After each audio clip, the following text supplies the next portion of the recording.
Sony's 50mm 1.8 is one of the most affordable prime lenses available. It's called the Nifty 50 and it's very common for beginners to pick this lens up. If you're new to photography or videography, this is a great lens to learn on. It's capable of giving you professional looking results, but there are a number of drawbacks. Given its price for $250 for a full frame f1.8 prime lens, it's easy to look past some of these imperfections though. However, if you can learn to get around some of the downsides with this lens, you'll be able to pick up just about any prime lens and get great results. Let's go over the specs and look at some test shots first, then I'll give you my thoughts at the end. First up is the price. This lens costs about $250 brand new, and that's a full frame prime lens, meaning it can't zoom. This is a big step up from the kit lenses that come with your camera, but it will take some getting used to if you're the kind of person that zooms a lot with your lenses. To zoom in and out with this lens, you'll have to physically move closer or farther away with your camera to your subject. This lens weighs about 6.5 ounces and is 2.7 by 2.3 inches. It's very compact compared to just about any other lens. The build quality of the 50mm 1.8 is about as basic as it gets. No switches, no buttons, you have a focus ring, and that's about it. If you want to access the focus ring, you'll have to go into your camera, select manual focus, and then you can do manual focusing. The front filter is very small at about 49mm, which compared to other lenses could be good, it could be bad. The 49mm thread is really not something you're going to be sharing with other lenses, so if you buy filters for this, they're going to be cheaper, but you're probably not going to be able to use them with many other lenses besides this one. The 1.8 also lacks any kind of dust or moisture sealing on the back, so be careful when you're taking this in harsh conditions. The 50mm 1.8 has autofocus, but the motors are very old and outdated compared to other lenses.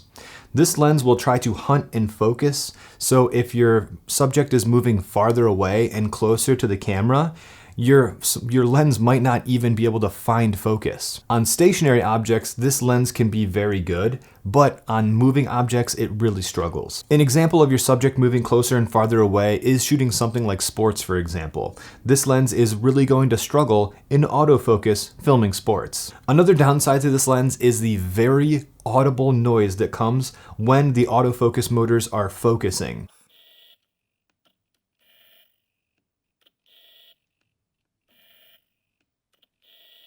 If you're shooting video, your camera's mic will definitely pick up the sound, so be careful when you're using this lens with video if you want to capture clean audio. If this is an issue, I would look at some other lenses, but if that's just out of your budget, you can also manually focus this lens, and when you're manually focusing, you won't hear any of those autofocus hunting, so it is silent when you're manually focusing it.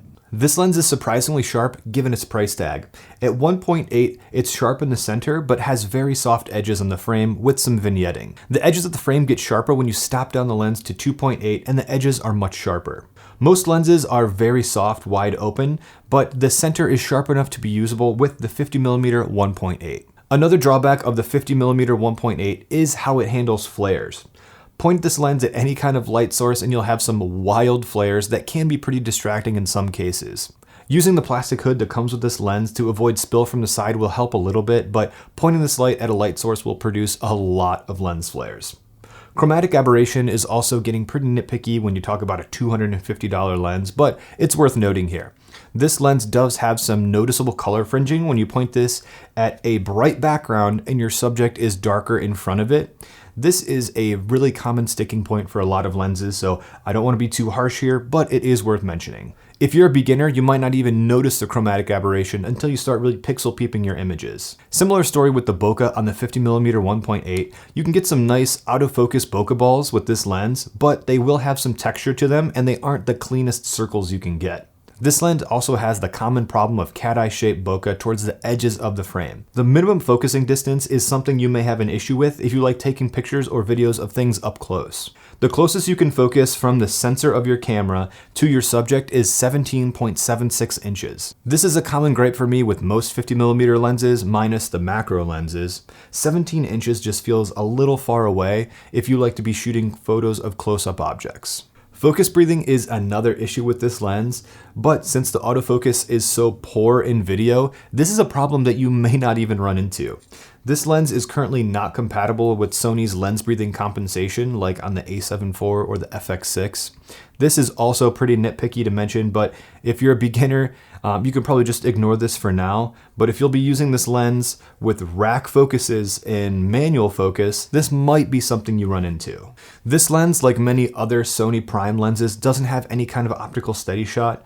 Most Sony cameras have some kind of in-body stabilization, but there is no optical steady shot. If you have a kit lens and you've never used a fast 1.8 prime lens, this is a great place to start without breaking the bank.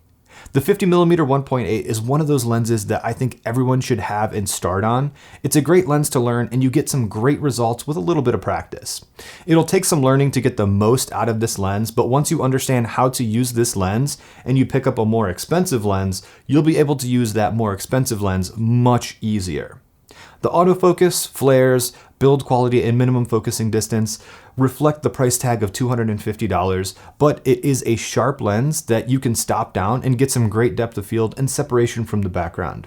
The Nifty 50 was my first lens that I learned on with my Canon way back in the day, so I personally love this cheap lens, and I think it's a great addition to any beginner to intermediates bag. If you're looking for a more premium lens, check out this 50mm 1.2 review or the comparison video I did with this $250 lens and that $2,000 Sony lens. Thank you guys for sticking around to the end, and I'll see you in those videos.